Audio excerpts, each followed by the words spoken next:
ಇತ್ತ ಸೋಮವಾರಕ್ಕೆ ವಾದ ಪ್ರತಿವಾದವನ್ನ ಮುಂದೂಡಿರುವಂತ ಕೋರ್ಟ್ ಸದ್ಯ ಸೋಮವಾರ ಅಡ್ವೊಕೇಟ್ ಜನರಲ್ ವಾದವನ್ನು ಮಾಡಲಿದ್ದಾರೆ.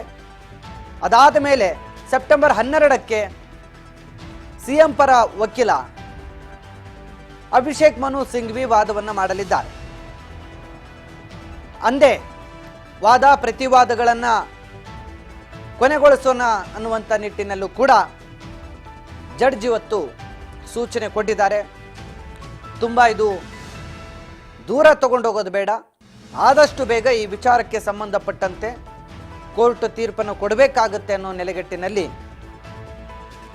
ಈ ವಿಚಾರವನ್ನ ಬಹಳ ಬೇಗ ಹಬ್ಬದ ಒಳಗೆ ಮುಗಿಸುವಂತ ನೆಲೆಗಟ್ಟಿನಲ್ಲಿ ಕೋರ್ಟ್ ಈಗ ಸೂಚನೆಯನ್ನು ಕೊಟ್ಟಿದೆ. ಪ್ರಾಸಿಕ್ಯೂಷನ್ಗೆ ಅನುಮತಿ ಪ್ರಶ್ನಿಸಿ ಸಲ್ಲಿಸಿದಂತ ಅರ್ಜಿ ವಿಚಾರಣೆ ಈಗ ಸದ್ಯ ಸೆಪ್ಟೆಂಬರ್ 9ಕ್ಕೆ ಮುಂದೂಡಿಕೆ ಆಗಿದೆ. ಆ ಸೆಪ್ಟೆಂಬರ್ 9 ಸೋಮವಾರದಂದು ಅಡ್ವೊಕೇಟ್ ಜನರಲ್ ವಾದವನ್ನು ಮಾಡಲಿದ್ದಾರೆ.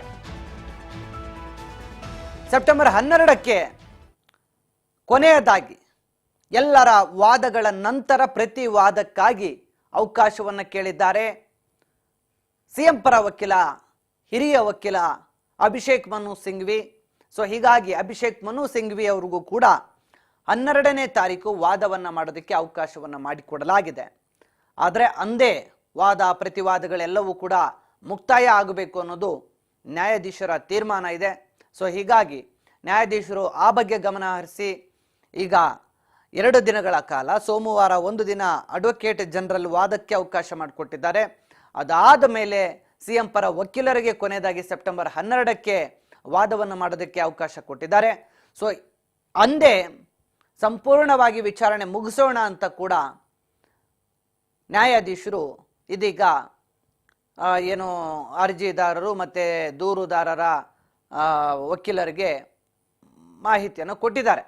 ಸೊ ಒಟ್ಟಿನಲ್ಲಿ 12ನೇ ತಾರೀಕು ಸೆಪ್ಟೆಂಬರ್ 12ನೇ ತಾರೀಕು ಈ ವಿಚಾರಕ್ಕೆ ಸಂಬಂಧಪಟ್ಟಂತೆ ಇನ್ನು 10 ದಿನ ಐತೆ. ಇವತ್ತು 2ನೇ ತಾರೀಕು, ಇನ್ನು 10 ದಿನದಲ್ಲಿ ಈ ವಿಚಾರಕ್ಕೆ ಸಂಬಂಧಪಟ್ಟಂತೆ ಸಾಕಷ್ಟು ಬೆಳವಣಿಗೆಗಳಾಗುವಂಥ ಎಲ್ಲ ಸಾಧ್ಯತೆ ಇದೆ. ಕೋರ್ಟ್ ಈ 10 ದಿನದಲ್ಲಿ ಯಾವ ನಿರ್ಧಾರವನ್ನು ತೆಗೆದುಕೊಳ್ಳುತ್ತೆ ಅನ್ನುವಂಥ ಕುತೂಹಲ ಕೂಡ ಇದೆ.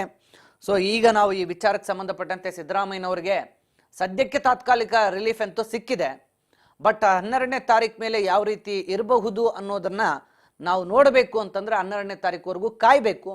ಅವತ್ತು ಕೋರ್ಟ್ ಏನಾದರೂ ರಾಜ್ಯಪಾಲರ ಆದೇಶವನ್ನು ಎತ್ತಿ ಹಿಡಿತು ಅಂದರೆ ಸಿದ್ದರಾಮಯ್ಯನವರಿಗೆ ರಾಜಕೀಯವಾಗಿ ಬಹಳ ದೊಡ್ಡ ಮಟ್ಟದ ಹೊಡೆತ ಬೀಳುವಂಥ ಎಲ್ಲ ಸಾಧ್ಯತೆಗಳು ಇದೆ.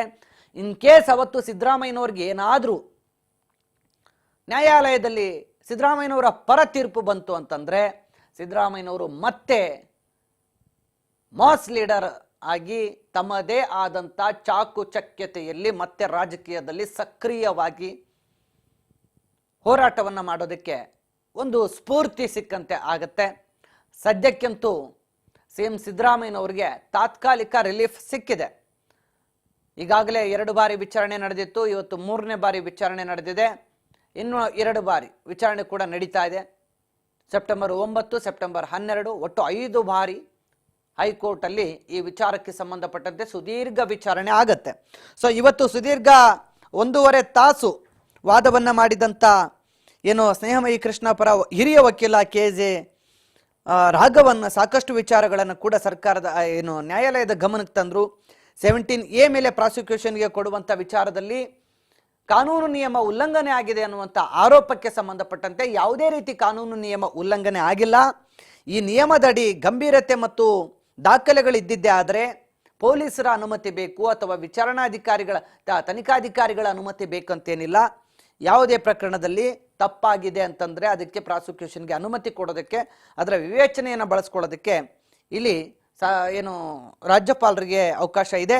ಅಂತಹ ಸಂದರ್ಭದಲ್ಲಿ 17A ಅಡಿಯಲ್ಲಿ ಕೊಡಬಹುದು ಅಂತೇಳಿ ದಿ ಪ್ರೊಸೀಜರ್ ಈಸ್ ಇಂಪ್ರಾಪರ್, ಹೀಗಾಗಿ ತನಿಖೆ ಆಗಬೇಕು ಅಂತ. ಅಂದರೆ ಈ ಸೈಟ್ ಪಡ್ಕೊಂಡಿರುವಂಥ ಪ್ರೊಸೀಜರ್ ಏನೈತಲ್ಲ ಅದು ಇಂಪ್ರಾಪರ್ ಆಗಿದೆ, ಹಾಗಾಗಿ ಇಲ್ಲಿ ತಪ್ಪುಗಳಾಗಿದೆ ಅನ್ನೋದು ಸ್ಪಷ್ಟವಾಗಿ ಕಂಡು ಬಂದಿದೆ. ಈ ನಿಟ್ಟಿನಲ್ಲಿ ಪ್ರಾಸಿಕ್ಯೂಷನ್ಗೆ ಅನುಮತಿ ಕೊಟ್ಟಿದ್ದಾರೆ. ಅದರಲ್ಲಿ ಯಾವುದೇ ರೀತಿಯಾದ ಏನು ನಿಯಮ ಉಲ್ಲಂಘನೆ ಆಗಿದೆ ಅನ್ನೋದರಲ್ಲಿ ಅರ್ಜಿ